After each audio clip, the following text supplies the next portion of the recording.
சிவகாமியின் சபதம் அத்தியாயம் 25 கடல் தந்த குழந்தை. அத்தியாயம் 25 கடல் தந்த குழந்தை.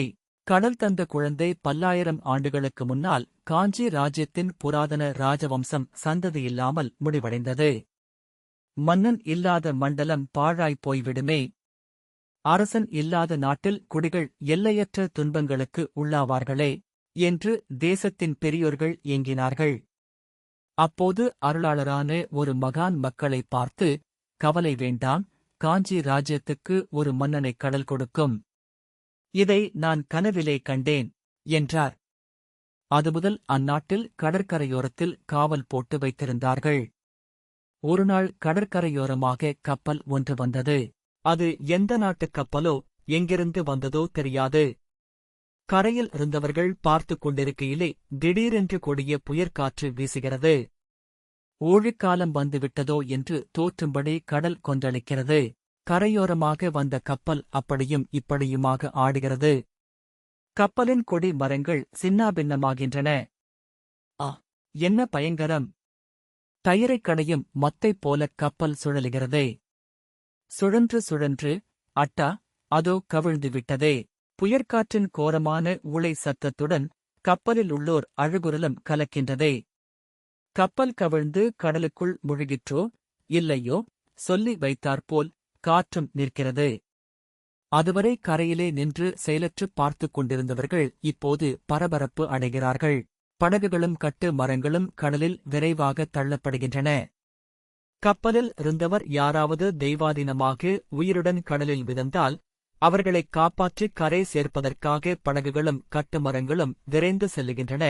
படகோட்டிகளும் மீன்பிடிக்கும் வலைஞர்களும் பாய்ந்து செல்லுகிறார்கள். அத்தனை படகோட்டிகளிலும் வலைஞர்களிலும் அதிர்ஷ்டசாலி ஒருவன் இருக்கிறான். அதிர்ஷ்டம் அவனை தேடிக் கொண்டு வருகிறது. ஆனால் அவனுக்கு மட்டும் வந்த அதிர்ஷ்டமல்ல, நாட்டுக்கே வந்த அதிர்ஷ்டம். நாட்டு மக்கள் செய்த நல்வினையினால் வந்த அதிர்ஷ்டம். நீலக்கடலின் அலைமேல் சூரியன் மிதக்கிறானா என்ன? இல்லை, சூரியன் இல்லை, சின்னஞ்சிறு குழந்தை அது. பலகையிலே சேர்த்து பீதாம்பரத்தினால் கட்டப்பட்டிருக்கிறது. அக்குழந்தையின் முகத்திலே அவ்வளவு பிரகாசம், அத்தனை தேஜஸ். ஆனால் குழந்தைக்கு உயிர் இருக்கிறதா? ஒருவேளை. ஆகா, இருக்கிறது, உயிர் இருக்கிறது. புயலுக்குப் பின் அமைதியடைந்த கடலில் இலேசாக கிளம்பி விழும் இளம் அலைகளின் நீர்த்துளிகள் குழந்தையின் முகத்தில் விழும்போது அது கழுக் என்று சிரிக்கிறது. படகோட்டி அடங்காத ஆர்வத்துடன் அந்த பலகையின் அருகில் படகைச் செலுத்துகிறான். குழந்தையை தாவி எடுத்து கட்டை அவிழ்த்து மார்போடு அணைத்து மகிழ்கிறான். அவனுடைய மார்பின் ரோமங்கள் குத்திய காரணத்தினால் குழந்தை அழுகிறது. படகோட்டி படகுக்குள்ளே பார்க்கிறான். அங்கே கப்பலிலிருந்து இறக்கும் பண்டங்களைக் கட்டுவதற்காக அவன் அன்று காலையில் கொண்டு வந்து போட்ட தொண்டைக் கொடிகள் கிடக்கின்றன. அக்கொடிகளை இலைகளோடு ஒன்று சேர்த்து குவித்து படுக்கையாக அமைக்கிறான். கொடிகளின் நுனியிலிருந்த இளந்தளிர்களை பீத்து எடுத்து மேலே தூவிப் பரப்புகிறான். அந்த இளந்தளிர் படுக்கையின் மீது குழந்தையை கிடத்துகிறான். குழந்தை படகோட்டியை பார்த்து குறுநகை புரிகிறது. படகு கரையை நோக்கி விரைந்து செல்லுகிறது. கரையை நெருங்கும்போதே படகோட்டி கூச்சலிட்டு குதூகலிப்பதைக் கண்டு அந்த படகில் ஏதோ விசேஷம் இருக்கிறது என்று கரையிலே நின்றவர்கள் அறிந்து கொள்ளுகிறார்கள். படகு கரையோரத்தை அடைகிறது.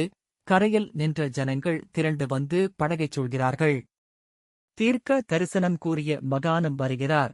வந்து குழந்தையை பார்க்கிறார். பார்த்துவிட்டு, நான் கனவிலே கண்ட புதிய காஞ்சி மன்னன் இவன்தான். இவனுடைய சந்ததியார் காஞ்சி சிம்மாசனத்தில் வீற்றிருந்து 1000 ஆண்டு அரசாளப் போகின்றனர் என்று கூறுகிறார். ஜனங்கள் ஆரவாரிக்கிறார்கள். திரைக்கடல் அளித்த தெய்வ குழந்தைக்கு அப்பெரியவர் இளந்திரையன் என்று பெயர் இடுகிறார். தொண்டைக் கொடியின் மீது கண் வளர்ந்தபடியால் தொண்டைமான் என்ற பெயரும் இவனுக்கு பொருந்தும். இவனால் இனி காஞ்சி ராஜ்யத்துக்கு தொண்டை மண்டலம் என்ற பெயர் வழங்கும் என்னும் தீர்க்க தரிசனமும் அவர் அருள்வாக்கிலிருந்து வெளிவருகிறது. வடமொழி புலவர் ஒருவர் இளந்தளிர்களின் மீது கிடக்கும் குழந்தையை பார்த்துவிட்டு அதற்கு பல்லவராயன் என்று நாமகரணம் செய்கிறார். அதை தமிழ் புலவர் ஒருவர் போத்தரையன் என்று பெயர்த்துக் கூறுகிறார். கவிஞர்கள் வருகிறார்கள். கடல் தந்த குழந்தையைப் பற்றி அழகான கற்பனைகளுடன் கவிதைகள் புனைகிறார்கள். இந்த திரைக்கடல் ஏன் இப்படி ஆர்ப்பரிக்கிறது தெரியுமா? திரையனை நான் பயந்தேன் என்ற பெருமிதத்தினாலேதான் என்று ஒரு கவிராயர் கூறியபோது, ஆர்கலியானது தன் அலக்கைகள் 1000ஐயும் கொட்டி ஆரவாரத்துடன் ஆமோதிக்கிறது. பிற்காலத்தில் வந்த தமிழப் புலவர்களுக்கு பல்லவ குலத்தை கடல் தந்ததாக கூறிவிட்டுவிட மனம் வரவில்லை. கடல் தந்த குழந்தை உண்மையில் தமிழகத்தின் அனாதியான சோழ வம்சத்துக் குழந்தைதான். சோழ குலத்து ராஜகுமாரன் ஒருவன் கடற்பயணம் செய்வதற்காகச் சென்று மணி பல்லவம் என்னும் தீவையடைந்து அந்நாட்டு அரசன் மகள் பீலிவளையை காதலித்து மணந்து கொண்டான்.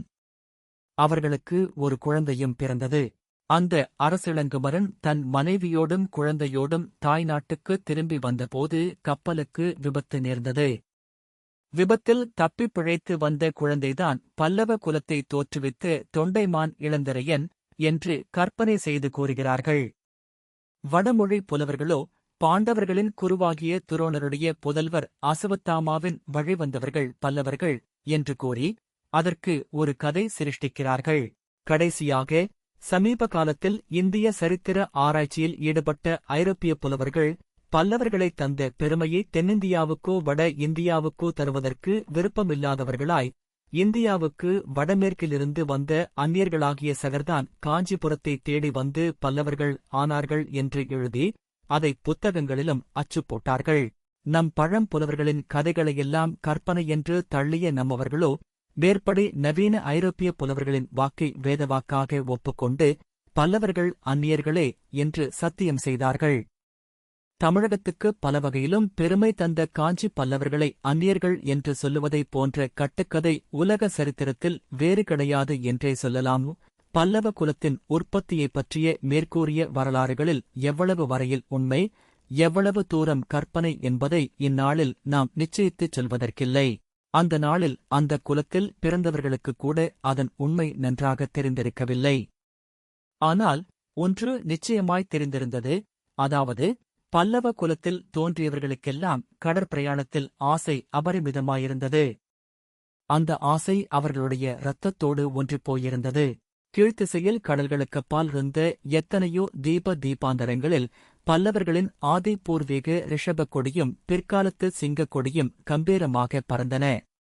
பல்லவர் ஆட்சி நடந்த காலத்தில் தமிழகத்துக்கும் வெளிநாடுகளுக்கும் கடல் வாணிகம் அபரிமிதமாக நடந்து வந்தது. கப்பல்கள் வந்து நிற்பதற்கும் பண்டங்களை இறக்கி ஏற்றிக் கொள்வதற்கும் கீழ் கடற்கரையோரமாக பல துறைமுகங்கள் ஏற்பட்டிருந்தன. அவற்றுள் முதன்மையானது மாமல்லபுரத்து துறைமுகமாகும். மாமல்லபுரத்துக்கு வடபுறத்தில் கடலானது பூமிக்குள் புகுந்து தென்திசையை நோக்கி வளைந்து சென்று மாமல்லபுரத்தை ஏறக்குறைய ஒரு தீவாக செய்திருந்தது.